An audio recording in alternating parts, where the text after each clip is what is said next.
and people are working on putting indoor events on. So we're now back at the start in the UK.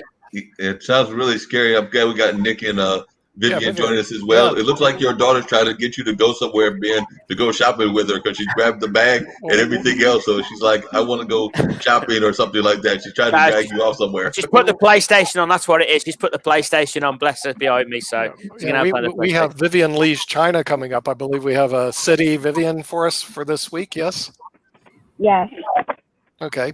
So are you ready for your presentation? Do you have the city of the week? Yeah, sure. I'll share my screen like usual. Thank you.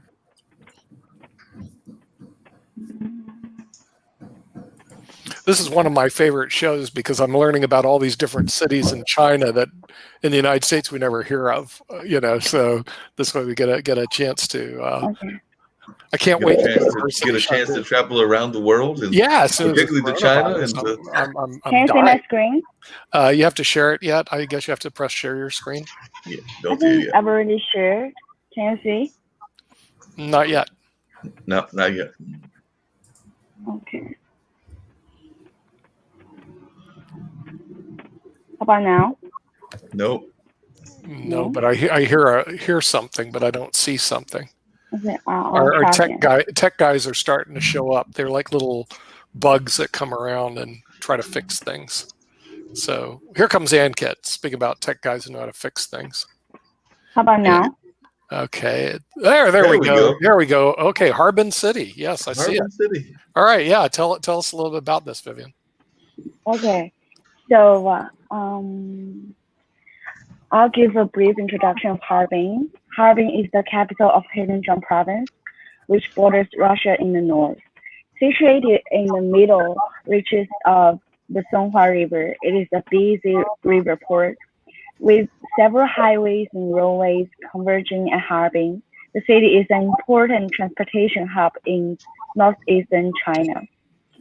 Harbin used to be a fishing village, and its name in Manchu dialect means drying fish nets. Unlike most provincial capitals in China, it has a very short history. Harbin was incorporated as a town in 1898. Since the founding of the People's Republic in 1949, it has rapidly evolved into an industrial city. It covers an area of 53,100 square kilometers and has a population around 10 million, with half of that in urban districts. It has a monsoon climate of medium latitude, with long cold winters and short cool summers. Its average temperature in winter is 6.4 Fahrenheit, while in the summer the city is about 69.4 Fahrenheit on average. I want to talk about the architecture style in Harbin specifically. Often nicknamed as Oriental Moscow or Oriental Paris for erecting Western architecture downtown, Harbin in modern times grew with the arrival of the Far East Railway, constructed by the Russians in the late 19th century. Flooded by white Russian refugees after 1917, Harbin had one of the largest European populations in East Asia. Most of the Europeans left the city following the rise to power of the Chinese communists in 1946. In the city, you will see quite a few Western-style buildings of Gothic, Baroque, and Byzantine architecture built by the Russians and other Europeans, like you see from the picture. Now I want to talk about the St. Sofias Church. This church is the largest Orthodox church building in the Far East. It was built early in the 20th century for the Russians and other Orthodox people living around Harbin. The style of this building is neo-Byzantine.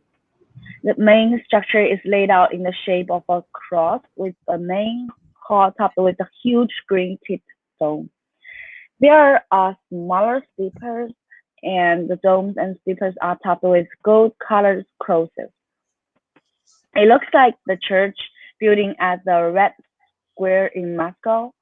It is beautiful to look at, and the interior is beautifully designed and decorated.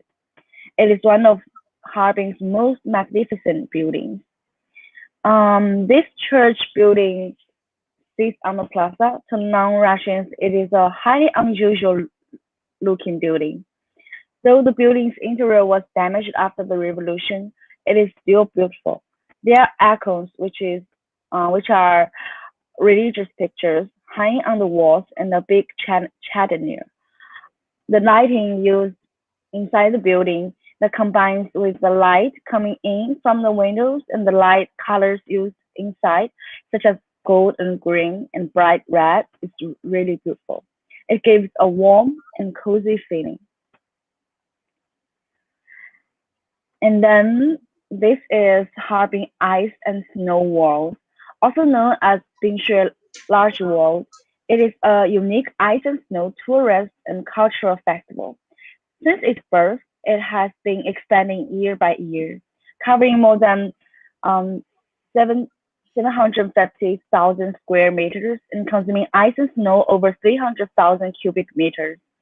Harbin Ice and Snow World is one of the most important parts of Harbin International Ice and Snow Sculpture Festival. It has become the most popular winter attraction in the world. In a streamlined theme park, not only can you see the amazing, colorful, illuminated ice and snow sculptures, but also you can enjoy various interesting cultural activities and winter sports. Later on, I will show you guys a video about this dreaming world. The next is Siberian Tiger Park. This park is located on the north bank of Songhua River to the northwest of Harbin. It is the largest natural park for wild Siberian tigers in the world at present. As the natural environment becomes worse, many creatures are endangered and some have died out. The Siberian tiger is considered endangered. It is the largest field in the world and is known as king of the forest. In the 1980s, it was listed as one of the first-class national protected animals in China. To preserve the valuable species, the Siberian Tiger Park was built in 1996. This tiger park enjoys a favorable foundation for ecotourism and splendid sceneries, and it is an ideal place for holiday and leisure. There are over 1,300 purebred Siberian tigers here, with 100 visible to visitors. In addition, visitors can also see white tigers, lions, lynx, leopards, and black pumas, as well as Bengali tigers. It is the large. It is a large park divided into 10 areas, including the young tiger area, the mature tiger area, the king tiger area, a walking area, and a platform for viewing the tigers. Unlike common zoos, the Siberian Tiger Park exchanges the roles of visitors and animals, except in the walking area and platform for viewing the tigers. Tourists must take a bus encircled by wild mesh to all the other scenic spots, while the tigers roam freely in the fields. As you can see from the right picture, the tourists are in the car and the tigers are running free in the field. The next is the Sun Island Scenic Area. Being famous both home and abroad, the Sun Island Scenic Area lies on the north bank of the Songhua River in Harbin City. This scenic area, surrounded by blue water, boasts crystal lakes, wooden rockeries, beautiful flowers, and exotic buildings. In summer, the comfortable weather makes it the first choice to avoid summer heat.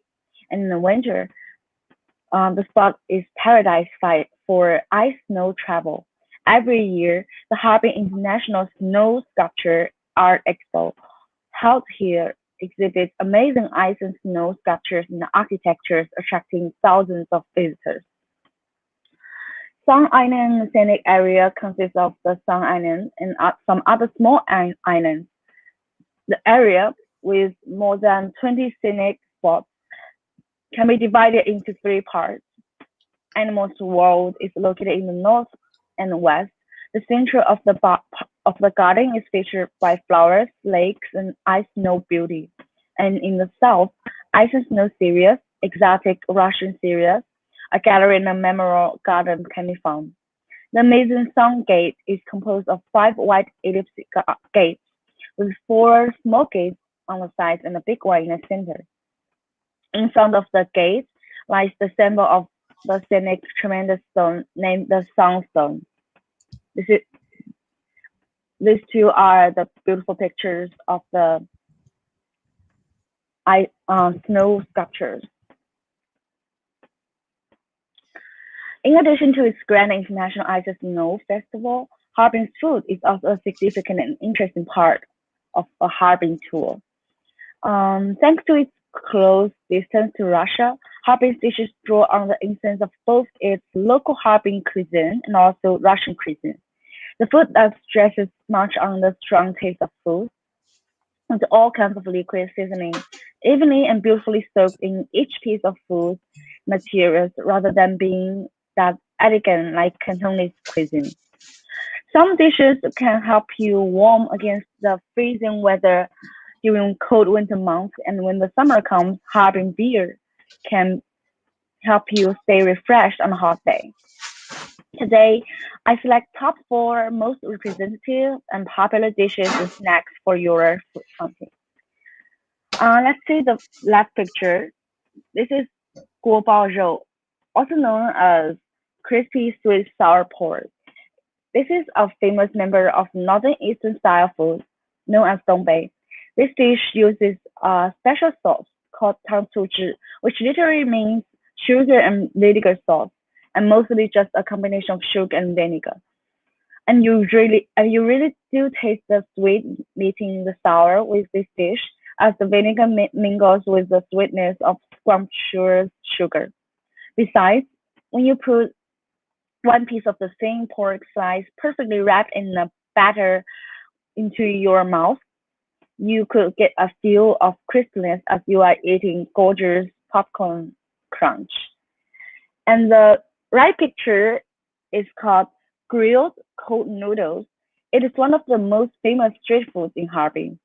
The name of the snack didn't really make any sense. 烤冷面, which literally translates to grilled cold noodles.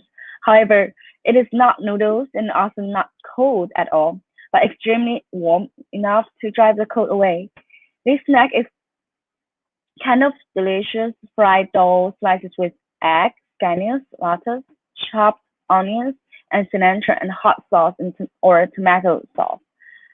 Usually, it is served in a paper bowl with 2 glorified toothpicks that can either be used as makeshift chopsticks. Grilled cold noodles is really seen in restaurants, but often sold in night markets and street food stands around Harbin. Therefore, you could enjoy it when you have some leisure walking at the city.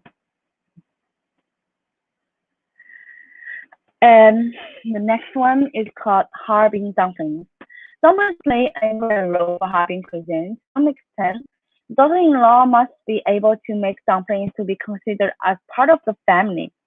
During Chinese New Year, some also insert a coin inside one of the dumplings, and it is believed that whoever gets the lucky dumpling will be rich in the coming new year. There are many restaurants in Harbin only selling dumplings.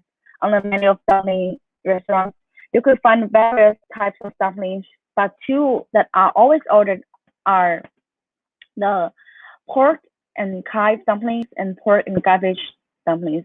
These tasty dumplings are made with a mixture of pork and calves or cabbages.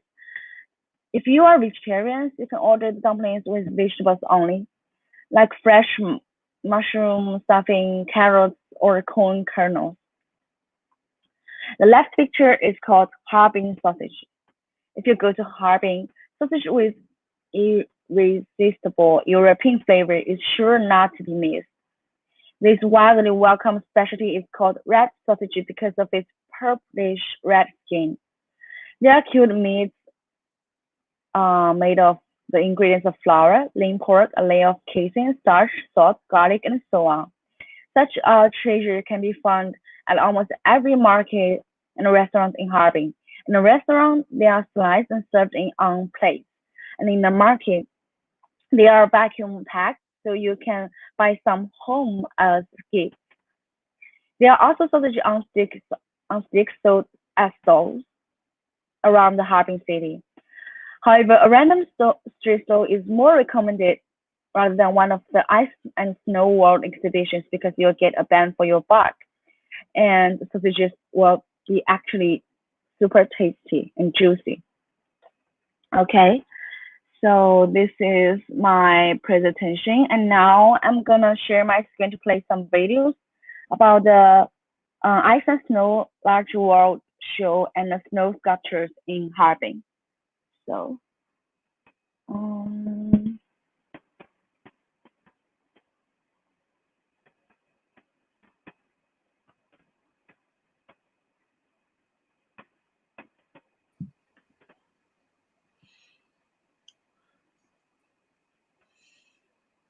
What's going on? Saarland to China. This is the Harbin Snow and Ice World 2020.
Well, that was the Snow and Ice World 2020. Thank you very much for watching. Don't forget to leave me a like and a...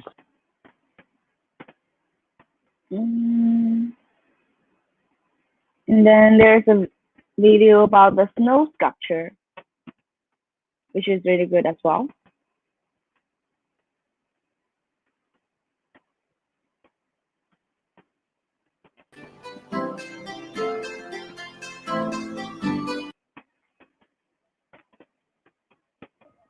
I love golden hour, and I really wanted to capture that perfect moment in the day when the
So that's my show for today. That was fascinating. That was really interesting, Vivian. Learned a lot and everything.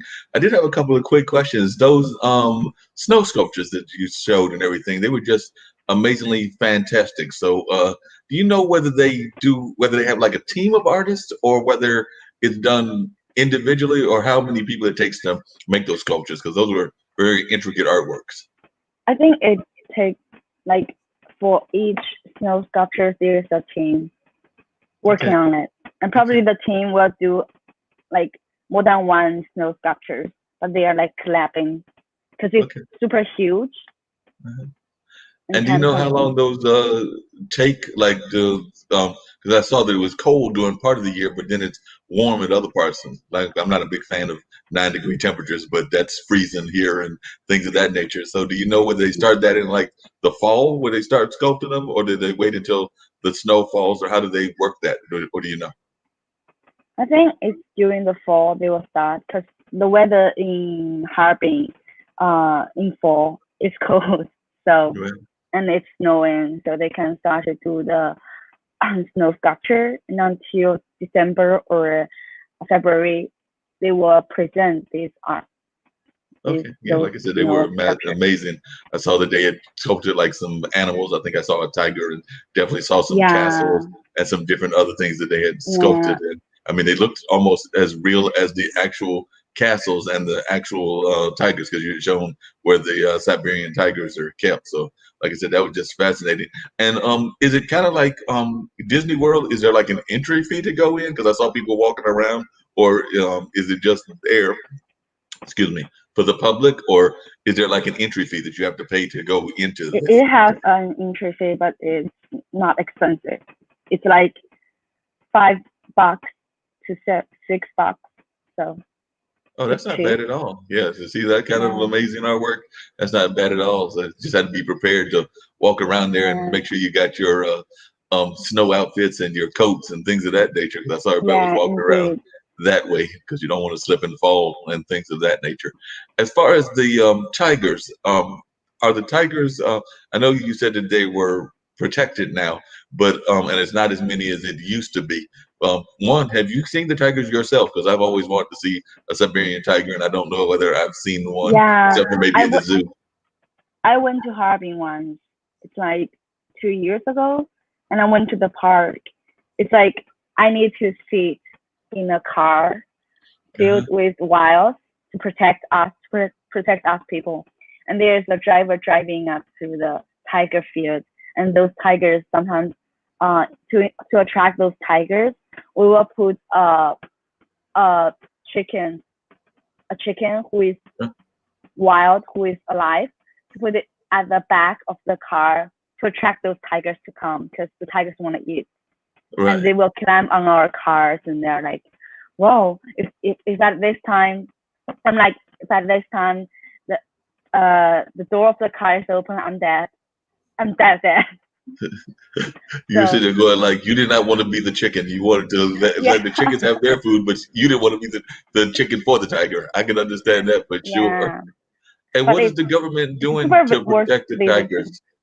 What is the Sorry? government doing to protect the tigers? Are they like keeping the tigers for people from attacking the tigers, or what kind of actions are they doing to Yeah, protect the this is tigers? one action because I mentioned that the government present this reservation for those tigers. There are around 3,000 tigers, and only 100 have been seen by us. So most of them are, free in these reservation fields. Okay, so they'll grab like 100 that are able to be seen by the public, and the rest of them stay out in the fields to have their regular life. Yes, Oh wow, that's amazing.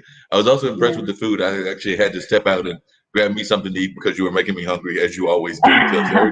every time you do those presentations, I'm sitting there going like, I'm getting hungry. So I didn't have anything as exciting as what you were showing. I just went and grabbed a quick tomato, so I had that for a quick snack. So I was doing that while listening to your presentation. I did watch quite a bit of it, but I had to step off and watch it and get something to eat because I was going like, Vivian is doing it again. She's making me Yeah. hungry. She needs to stop that. Sorry about that. I'm getting hungry as well every time I'm doing this presentation. So talking you about can the hug we could do, amazing food. yes, yeah, there's amazing food all over the area of China. Like I said, I know at least one of my parents, if not both of them, visited the country, but they went more to like the main areas. So I think they might have gone like around where the Great Wall is in Peking and stuff like that, but they didn't really get to travel all to like the northern parts and things of that nature. It looks like the Russian culture is very heavily influenced as well, because like the church that was there, was that a Orthodox church? Because I saw that it was Yeah, like yeah. thanks. That's an Orthodox church. Okay. Yeah. So it's got like the stained glass and stuff like that if you go inside the church. Yeah. Because in Harbin, the downtown architecture buildings are all Western style, like Russian style or East European style, which is really amazing. Because in other cities in China, you will not see this kind of buildings and architecture. And how did it get the name Harbin? Because like I said, we're used to some of the names that have more of a Oriental kind of name to it, but or an Asian name. But Harbin, it sounds almost like an English type style name and everything. So do you know anything about how it came about, its name? Because Harbin, back in the old times, they are all Manchu. Do you know Manchu? It's a minor nationality. Is a minor ethnic in China. Manchu. Do you know what is Manchu? You can search. Yeah, you have to look up or find out what Manchu is. I'm not that familiar with it. Okay, so wait, give me a minute. Yeah, no problem. Well, you looking up that because, like I said, I know there are different ethnicities, but I wasn't sure all of what the different ethnicities are. Manchu is a minority in China back in the old time, and they are the minority who dominate the Qing dynasty, the last dynasty. Okay. So the Harbin, and they have their own language. So Harbin in Manchu means dried fish nets because they were fish town back in the old time. Oh wow! I did not know that. That's why it sounds different from other city names in China because it's not Mandarin, it's Manchu. Gotcha. Because how many languages are there in China? Because I know a lot of people know, you just said Mandarin. A lot of people know Mandarin. They know Cantonese, and I'm sure there are more than that. But what are the languages that exist in China? Is it like Africa where there's hundreds of them, or is it like 5 or 6 primary ones? I think there are 5 or 6 primary ones, and different areas have its own dialect, but it's still similar to Mandarin. Most of the dialects are similar, originated from Mandarin. Okay, so I did not know that. Learn something new every day. I see we've got Nick over here as well. Hey, Nick, I think we need to go over there and try to build one of those ice sculptures. You think we can do it? There's big statues and things of that nature, but they're carved in ice. So I'm thinking we can do that, but then I'm afraid that the Siberian tigers might get us. I want to go over there and have the food, but she enticed me over to try and do it first. So, oh, Vivian, do you, when you were living in China, did you have an opportunity to travel to these cities, or did you make time in China? Actually, those cities I did this show, probably 5 or 6 cities. I've already visiting those cities. I like traveling, so. Oh, you do? Great thing. Yeah, Right. I travel all around China already, actually. Oh, you did? Oh, wow. Yeah. Okay. How much of China do you think you got left to travel to? Because China's a big country. area. Yeah. So how much of the area do you think you have left to travel? Only 2 or 3 provinces I haven't been to, but other than that, most of them I've been traveling to. So. Oh wow! So and what did you think is the primary industry there in Harbin? Because that's the other thing I was curious about. I saw people walking around, but I couldn't really get a feel for what like the industry is there. Because I know certain countries might be known for banking, certain cities, I should say, might be known for banking. Certain cities might be known for entertainment or culture. But what's the primary industry there in Harbin? I think the pillar industries at Harbin are equipment manufacturing and uh, the equipment manufacturing is the main industrial in Harbin. Okay. Yeah. So what kind of equipment are they manufacturing over there? Because Like cars, like cars, and those, industrial equipment. okay, so Yeah. kind of like maybe like medical equipment and cars and things like that nature. Gotcha. Cool. Hey, that's fascinating. And what's the two provinces you haven't been to, and when do you think you're gonna get to those? You said you hadn't been to two provinces. Yeah, it's Jiangxi province and Anhui province, because there are not too many tourism there, and the cities are not so big or too attractive to me, so Yeah. just left them at the end. Yep, that makes sense. You save those for the end, and when you can, because you want to get to the bigger cities that you really enjoyed and everything. Yeah. I actually went for the first time, and actually I had one of them reach out to me, so I'm hoping that they're going to appear on one of our IBM TV shows and everything. But I had never gone to one of the like the big New Year's Eve celebrations that travel around the world. But like that went to the first time this year to the one that was held in Cary, North Carolina, which is just outside of Raleigh here in North Carolina. But I was fascinated because they had a lot of sculptures too. They weren't ice sculptures, but they were really cool sculptures that were really colorful where they travel around and things of that nature. So maybe we can get them to bring an ice sculpture here, but we're not cold enough. So probably not cold enough for them to do that cool. here. They'd have to do that in New York Nice. or Wisconsin. Oh, by the way, welcome to China anytime. Okay, cool. That was definitely, like I said, I know my parents have been at least one of them has been. I think both of them have been, but that's on my wish list of places to go because it definitely looks like some fascinating culture and some just great food and great. I'm a big cultural fan, so I love the things like that.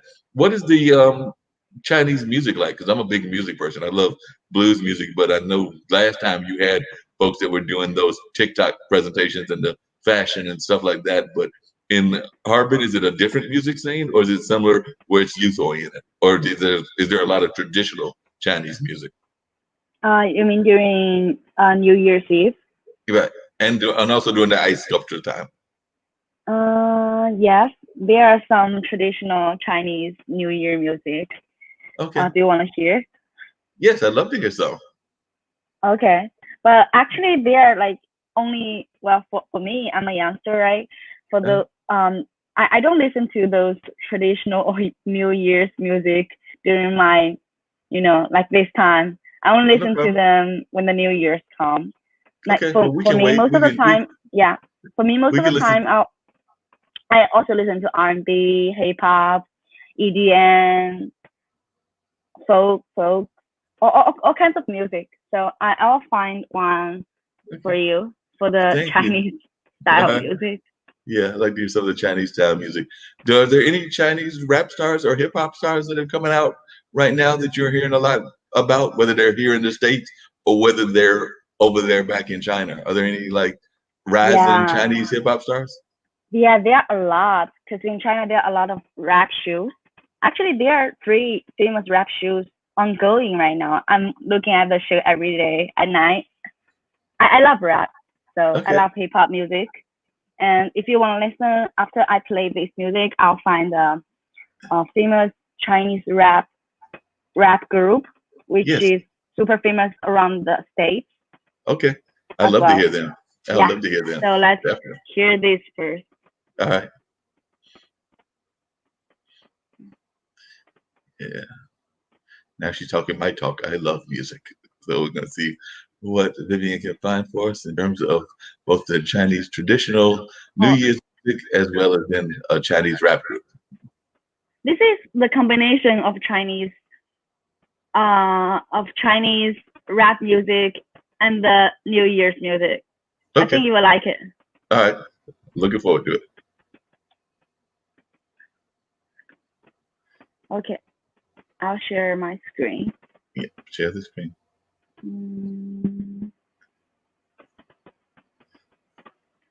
Ankit has to come and rescue us again. Okay. Here.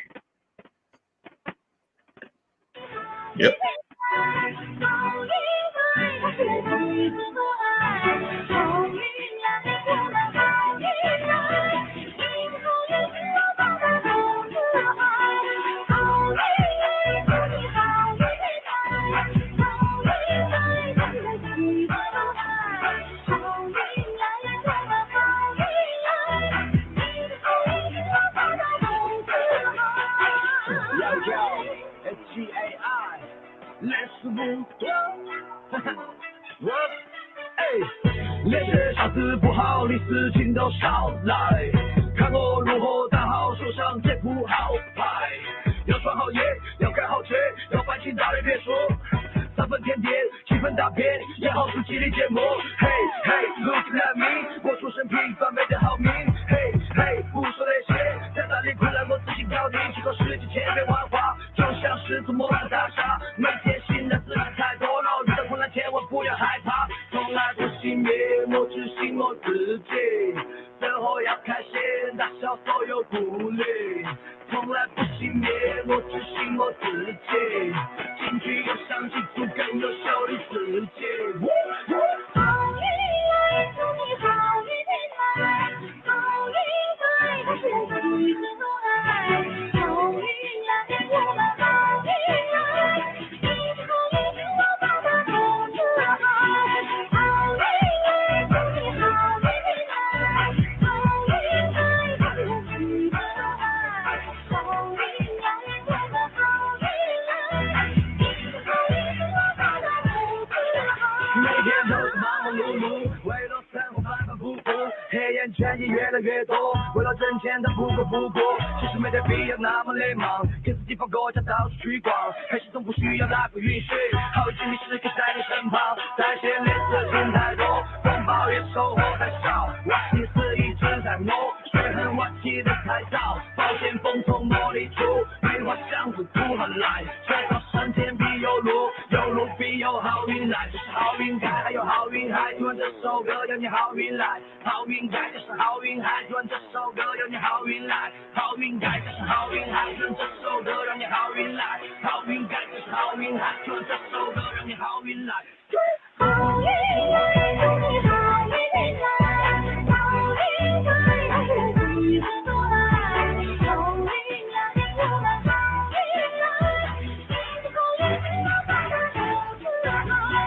好运来，祝你好运来，好运来，它是属于自我爱。好运来，我们好运来，一起好运，我爸爸都自豪。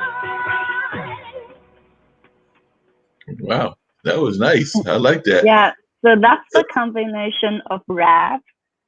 Did you hear the And what rap was part? Yeah, I And heard the rap part. I like the original rap part. Chinese music. What was this song about? Like I said, I kept seeing, and I know Chinese culture is very big on fish, and I saw the fish kept coming up into the song. But what was the song actually about? Not knowing the language, I couldn't. I just was enjoying the beats, but I don't know what the song itself was Yeah, about. So I think it means good luck on this new year. Like Okay. you will have luck and love in this new year. So good luck to you. So it's that's like good wishes. Good Wishes. It's like a Good Wishes song. That's a great song, Yeah. and particularly needs not just be on the new year, but all year with everything that we're going through.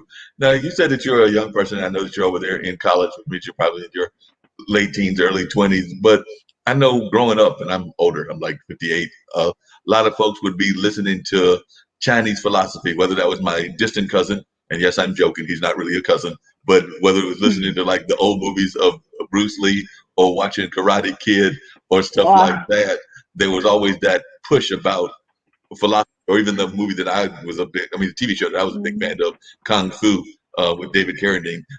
There was always that talk about the Chinese philosophy and Eastern philosophy. Do a lot of the young people still listen to and practice that philosophy, whether it's kind of like Confucius or those kind of like older sayings, or is that kind of going by the wayside?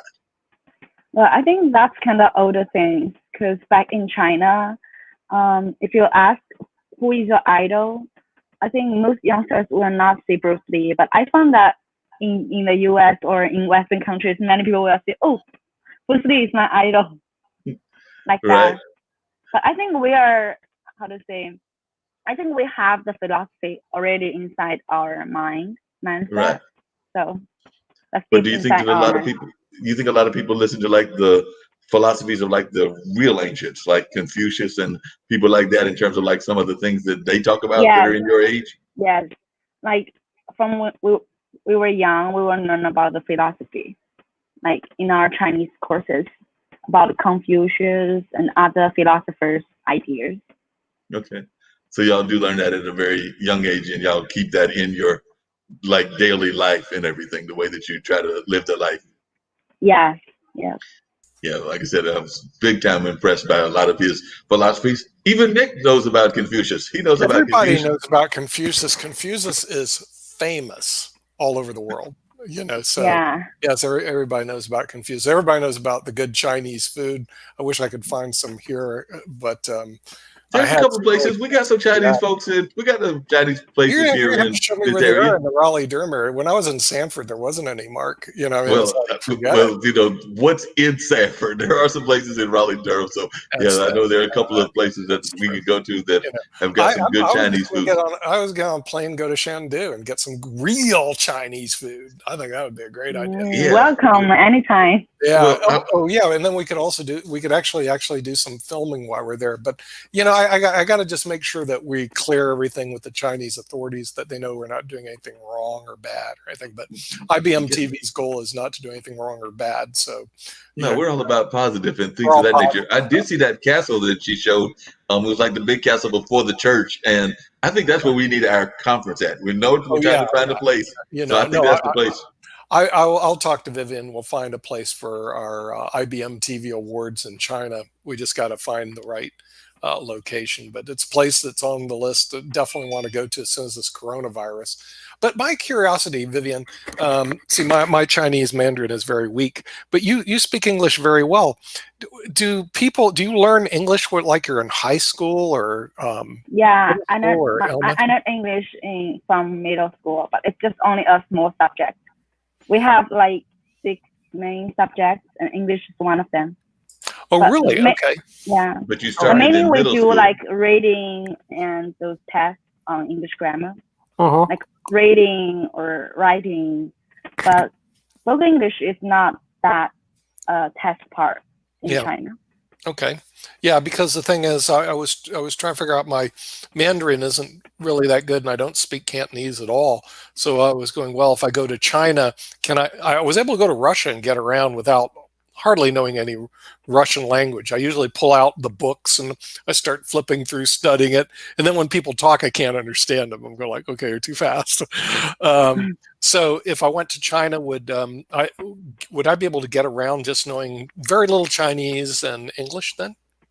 Yeah, I think so, because in China there are a lot of foreigners visiting. We are we have a lot of hospitality for foreigners, and especially for us youngsters, almost every youngster can speak English. Oh, really? Okay, so they can especially in big cities. English. Wow. Okay. Now, what about the internet access? I found out recently in the United States, our internet access is pretty low. Okay, Mark, and that really bothered me. Now, are you able to access the internet pretty easy over in China? Can you get to the internet? Yes, I think so. Okay. Well, now, what about our TV show? Our TV show get blocked, or are people in China actually able to watch it? Can you watch this show in Chengdu? I don't know about IBM TV, but in China, you can use YouTube or other foreign platforms. So I don't know about IBM TV. You can use YouTube, or you can't use YouTube? I don't know. You can't use YouTube. Okay. You have to use VPN, but yeah. Yeah.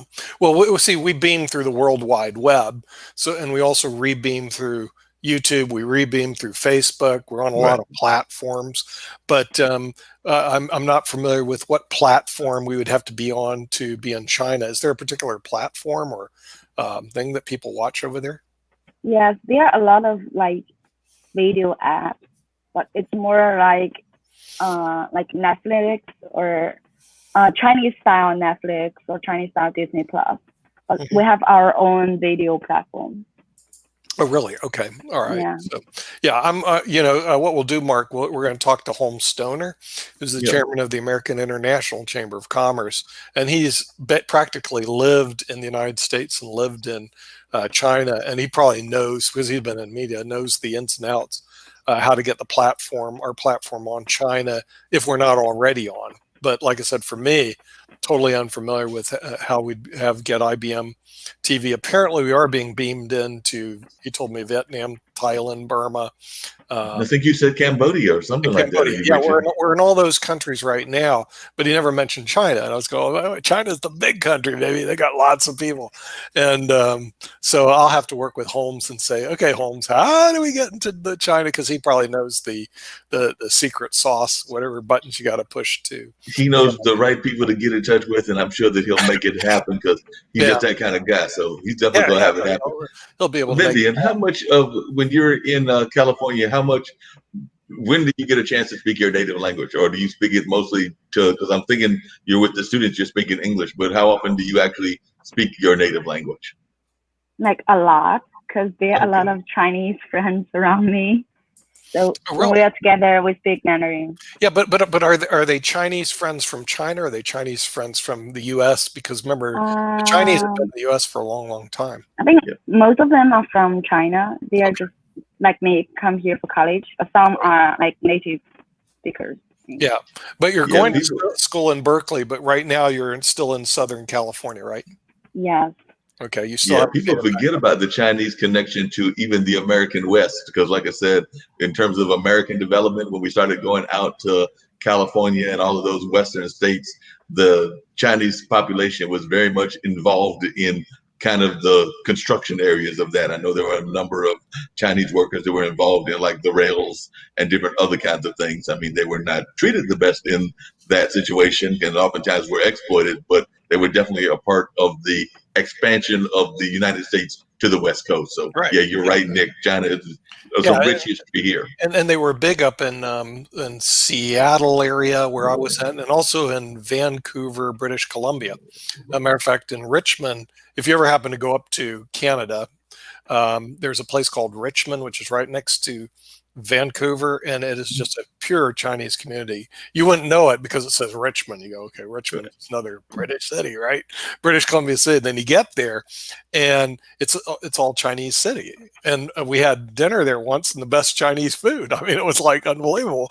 So, you know, I thought it was pretty cool. But Seattle also has a history. In other words, so that's the reason I asked, because the Chinese people have been in the United States for a long, long time, and in San Francisco even longer.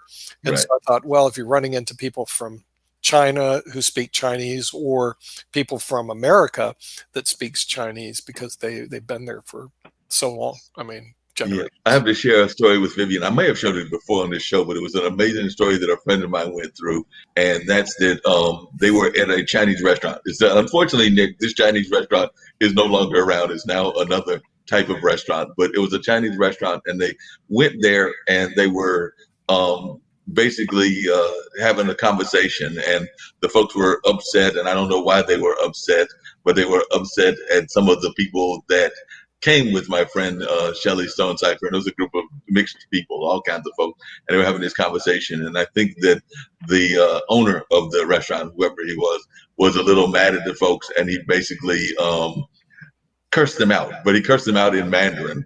What he didn't realize, though, was that my friend Shelly actually spoke Mandarin.